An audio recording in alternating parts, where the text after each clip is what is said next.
के बढ़ते स्तर के कारण हाहाकार मचा हुआ है।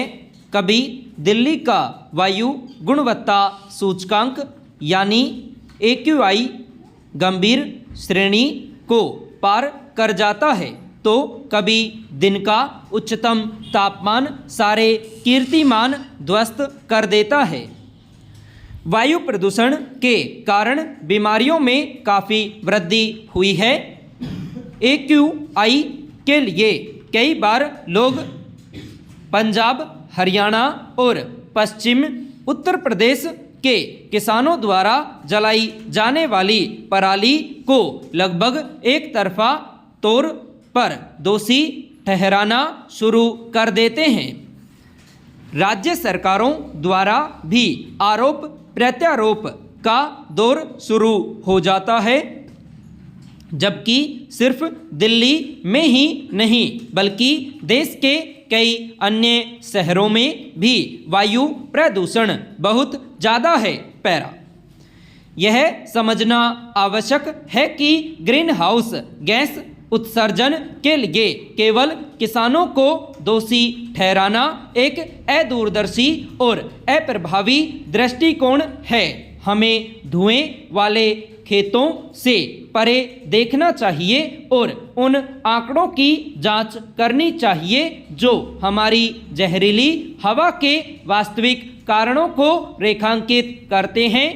विज्ञान एवं पर्यावरण केंद्र यानी CSE की एक रिपोर्ट ने इस बात की पुष्टि की है कि दिल्ली के लगातार कोहरे के पीछे का असली कारण दूर की पराली नहीं बल्कि सड़कों पर बेहिसाब वाहन और स्थानीय अनियंत्रित कारक हैं। इसकी पुष्टि दिल्ली सहित राष्ट्रीय राजधानी क्षेत्र यानी NCR में वायु प्रदूषण की स्थिति पर 2018 की संसदीय समिति की रिपोर्ट से भी होती है, जिसने प्रदूषण में योगदान देने वाले प्रमुख कारकों का विस्तार से वर्णन किया था। इस रिपोर्ट के अनुसार भारी मात्रा में प्रदूषक दरअसल वाहन उत्सर्जन, निर्माण और औद्योगिक उत्सर्जन, कचरा जलाने से निकलने वाले धुएं और सड़क की धूल से निकलते हैं। यह अक्सर अनियंत्रित शहरी और औद्योगिक विस्तार की पहचान है। पैरा यह विडंबना ही है कि दिल्ली में प्रदूषण के लिए सैकड़ों किलोमीटर दूर के पराली के धुएं को जिम्मेदार बताया जाता है, लेकिन जब किसान उचित मुआवजा पाने के लिए संघर्ष करते हैं तो उनकी दुर्दशा अक्सर तहसील स्तर पर भी दर्ज नहीं हो पाती है।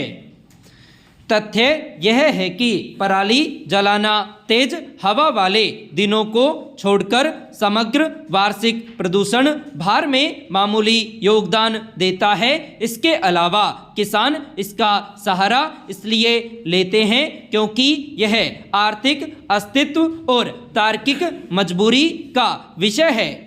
वे धान की कटाई और गेहूं की अगली फसल की बुआई के बीच एक गंभीर रूप से सीमित समय सीमा का सामना करते हैं, जिससे यांत्रिक अवशेष प्रबंधन का महंगा और समय लेने वाला विकल्प पर्याप्त सरकारी समर्थन के बिना आर्थिक रूप से अव्यवहारित हो जाता है। उन्हें दोष देना समाधान नहीं है। पैरा यह सही है कि कृषि भी ग्रीन हाउस गैस उत्सर्जन का एक स्रोत है, मुख्य रूप से मीथेन और नाइट्रस ऑक्साइड के रूप में, जो विभिन्न कृषि गतिविधियों के दौरान निकलते हैं। पशुधन खेती, चावल की खेती और सिंथेटिक उर्वरकों का उपयोग इन उत्सर्जनों में प्रमुख योगदानकर्ताओं में से है। हालांकि इन तथ्यों को स्वीकार करना जितना महत्वपूर्ण है, कृषि उत्सर्जन की जटिलताओं को पहचानना भी उतना ही आवश्यक है। किसान समाज की रीढ़ है जो हमारा भोजन उपलब्ध कराने के लिए जिम्मेदार है। कई किसान पर्यावरणीय प्रभाव को कम करने के लिए कम जुताई, फसल चक्र और सटीक कृषि जैसी टिकाऊ प्रथाओं को अपना रहे हैं। वे समझते हैं कि दीर्घकालिक कृषि स्थिरता के लिए एक स्वस्थ वातावरण आवश्यक है। पैरा भारत में कृषि मात्र जीविकोपार्जन का साधन नहीं बल्कि एक जीवन पद्धति है। किसान मौसम के अप्रत्याशित मिजाज, बढ़ती लागत, बदलती बाजार मांगों और पैदावार बढ़ाने के लगातार दबाव से जूझते हैं। अधिकांश किसान पर्यावरण को नुकसान नहीं पहुंचाना चाहते। वे दुनिया की बढ़ती आबादी को खाना खिलाते हुए बस जीविकोपार्जन करने की कोशिश कर रहे हैं। जलवायु परिवर्तन में उनकी भूमिका के लिए किसानों को दोषी ठहराने के बजाय टिकाऊ कृषि पद्धतियों के लिए प्रोत्साहन प्रदान करना अधिक रचनात्मक दृष्टिकोण है। कई किसान पर्यावरण के अनुकूल तरीकों को अपनाने के इच्छुक हैं, लेकिन ऐसा करने के लिए उन्हें अक्सर प्रशिक्षण से लेकर वित्तीय सहयोग जैसे समर्थन की आवश्यकता होती है।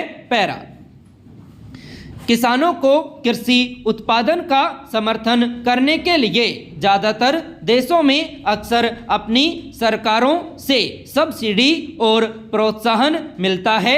यह सब्सिडी दायरे और प्रकृति में व्यापक रूप से भिन्न हो सकती है, लेकिन इनका उद्देश्य आमतौर पर खाद्य सुरक्षा सुनिश्चित करना, किसानों के लिए सुरक्षा जाल प्रदान करना और कृषि स्थिरता को बढ़ावा देना है।